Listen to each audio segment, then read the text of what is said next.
नमस्ते मित्रों, अपनी क्लासेस में आपका स्वागत है। हर विषय पर गहराई से अध्ययन करने के लिए चैनल लाइक, सब्सक्राइब और शेयर करें और वीडियो के अंत तक जुड़े रहें। धन्यवाद।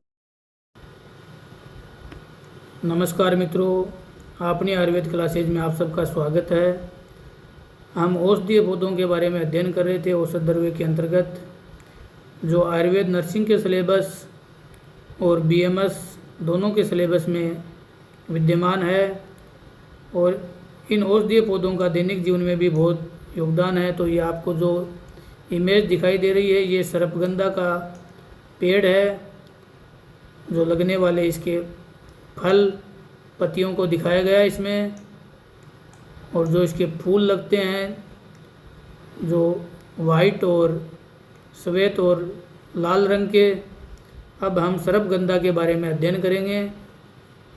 तो सर्पगंधा को नकुली, नकुलेष्टा, भुजंगाक्षी, गंधनकुली, सर्पंगी, सुरक्षा, सुरसा, मुक्ता, धवल वीतप एंड चंद्रमारा के नाम से भी जाना जाता है।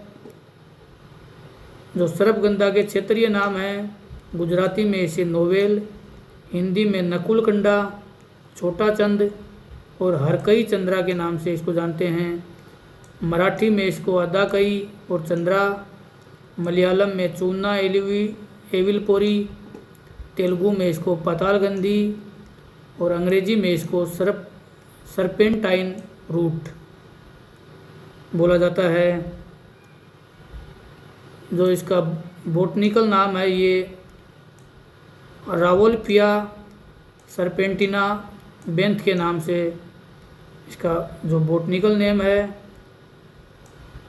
ये सर्पगंधा एपोसिनेसी फैमिली के अंतर्गत आता है। अभी जो अपना सर्पगंधा है, इसका वर्गीकरण आचार्य सुश्रुत ने इसे अपराजिता गण के अंतर्गत उल्लेख किया है। भाव प्रकाश निगटू ने इसे हरित के आदि वर्ग के अंतर्गत, और धन्वंतरी निगटू ने इसे करवेरादि वर्ग के अंतर्गत इसका उल्लेख किया है। ये एक छोटी चिकनी झाड़ी होती है, तो आपको इमेज में दिखाई दे रहा है। ये एक अकसूप टाइप पौधा होता है, इसको चिकनी झाड़ी बताया है। इसका जो उपयोगी भाग है, ये जड़ इसकी काम में ली जाती हैं औषधीय रूप में। इसमें अजमालिसिन, सर्पेंटिनिन, सर्पेंटाइन, सेंडविकोलिडाइन, रेसपाइन और सरपेंगाइन, ये इसके महत्वपूर्ण केमिकल घटक हैं। सर्पगंधा का जो रस रहता है जड़ का, यानी ये रस तिक्त, इसका गुण रहता है रुक्ष। जो सर्पगंधा उष्ण वीर्य और कटु विपाक वाला रहता है। ये कफ और वात का हर करता है। अब हम जानेंगे सर्पगंधा के चिकित्सीय संकेत, यानी ये निद्रा जनन, नींद लाना, अपसमरहर यानी मृगी रोधी, ब्रूमहन यानी भार बढ़ाने वाला, शूलघन यानी दर्द निवारक, और जवरहर यानी जवर का नाशक करने वाला बताया है। इसका चिकित्सीय उपयोग, तो सर्पगंधा जवर में जो सर्पगंधे के जड़ का चूर्ण अदरक के रस के साथ शहद के साथ लेने से बुखार में लाभ होता है। सर्पगंधे की जड़ का रस शहद के साथ लेने से श्वेत प्रदर में लाभ होता है।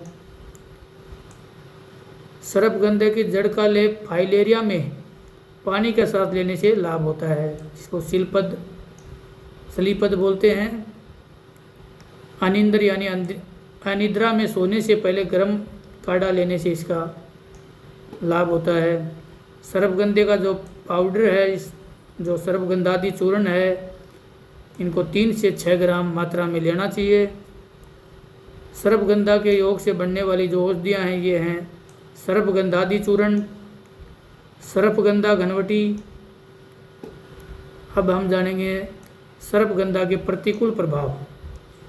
तो आंतों के अल्सर, गर्भावस्था, अति अम्लता, गुर्दे की बीमारी और शराब के रोगियों के लिए ये वर्जित बताया है।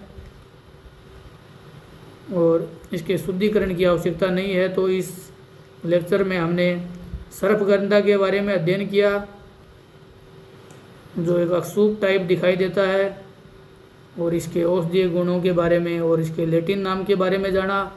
नेक्स्ट लेक्चर में जो हम अध्ययन करेंगे वो आयुर्वेद की इम्पोर्टेंट औषधि अश्वगंधा। धन्यवाद।